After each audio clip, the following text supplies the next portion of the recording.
આ તે હું જાઉં ઓફિસે. એ હા જાવ અને સાંભળો સાંજે આવો ને ત્યાં વોટ્સઅપમાં લિસ્ટ નાખો લઈ આવવાનું ભૂલતા નહીં હો. એ હા લેતો આવી ચાલ બધું.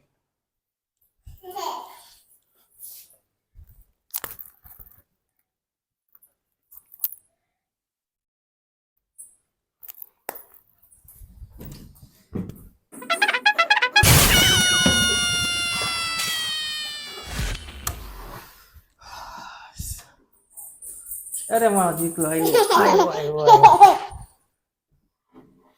કે મમ્મી કે લે આવી ગયા તમે ઓફિસેથી? હા જો આવી ગયો. જમવાનું બનાવ્યું નથી બનાવ્યું? ના જમવાનું નથી બનાવ્યું. કેમ નથી બનાવ્યું?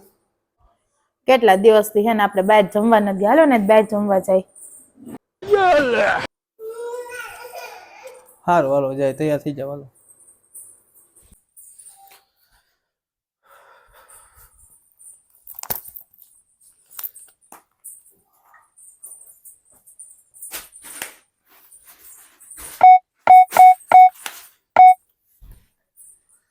હાલો ભાઈ, હું કહું 2000 રૂપિયા હોય તો નાખ ને મારા ગૂગલ પે કર ને. હે હા પગાર આવશે ને એટલે આપી દઈશ. થોડોક ઇમરજન્સી હતી ને. હા આપી દઈશ પગાર, પાકું આપી દઈશ પગાર આવશે એટલે. એ હા હા થેન્ક યુ.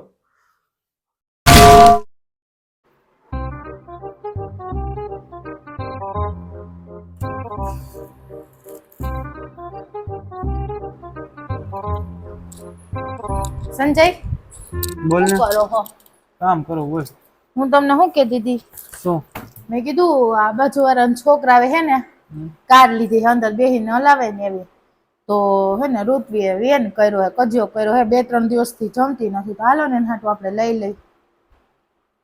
એક કામ કર ને, 1-2 દિવસ સાચવી લે, કરું જુગાર.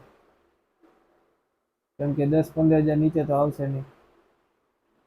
1-2 દિવસ સંભાળ લે ને હું મનાવ એને કઈ પપ્પા લઈ જાય.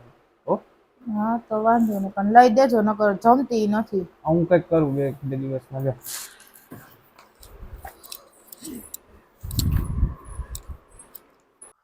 હા અરે તમારી ફાઇલ નું કામ ચાલુ છે. હું બે દિવસ એ જ જોઉં છું, ઉપાધિ કરવામાં. હા તમારી ફાઇલ નું કામ ચાલુ છે, થઈ જશે, તમે ટેન્શન લ્યો માં. હા ના ના ના કરાવી દઈશ. એ ભલે ભલે હાલો. હા હા બોલ શું હતું? કાઈ નહીં, ઋતુ સ્કૂલેથી ફોન આવ્યો તો મેડમ નો કે હે ને તમે ફી ભરી જાઓ. ફી નથી ભરી. ફી હું 1-2 દિવસમાં ભરી આવું.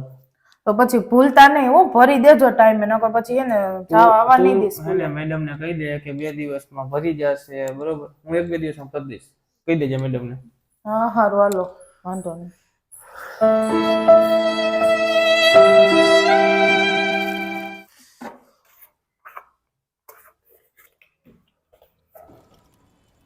साला ये दुख का खत्म नहीं होता बे.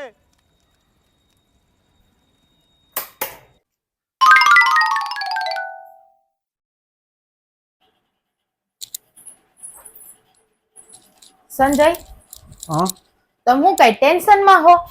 ના બાપા ના, તમે એવું લાગે. હું આ 2-3 દી થી તમને નોટિસ કરું હું. સાચું કયો હોય એવું કયો તમે. ના બાપા ને એવું કઈ લાગે તને તો એવું? તમને મારા હમે ન ગયો ને તો શું યાર તું અત્યારે હમ દેશ. બોલો હાલો શું પ્રોબ્લેમ હે, હું ટેન્શન માં હો બોલો.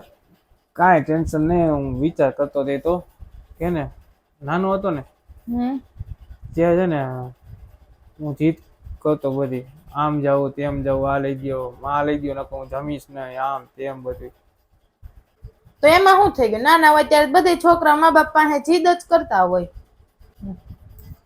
જીદ કરી હોય એ વાત સાચી હતી, પણ હે ને અત્યારે જયારે જવાબદારી આવે ને માથે ત્યારે એ વસ્તુની ભાન થાય કે જીદ હે ને આપણી હતી, જીદ પૂરી કરવા મા બાપ હતા ભગવાન થી ઓછા નહોતા.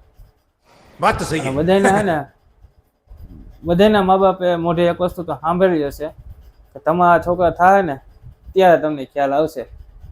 અને આજે જ્યારે છોકરા થયા એની જીદું આવી, હવે ખબર પડી કે ત્યારે આવું શું કામ બોલતા.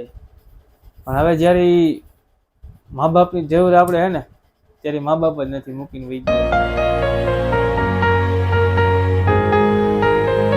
વાત તો સાચી હો તમારી. આ જિંદગીનું ચક્ર કેટલું અટપટું ને આથી સમજવા જાય ને તે જિંદગી પૂરી થઈ ગઈ.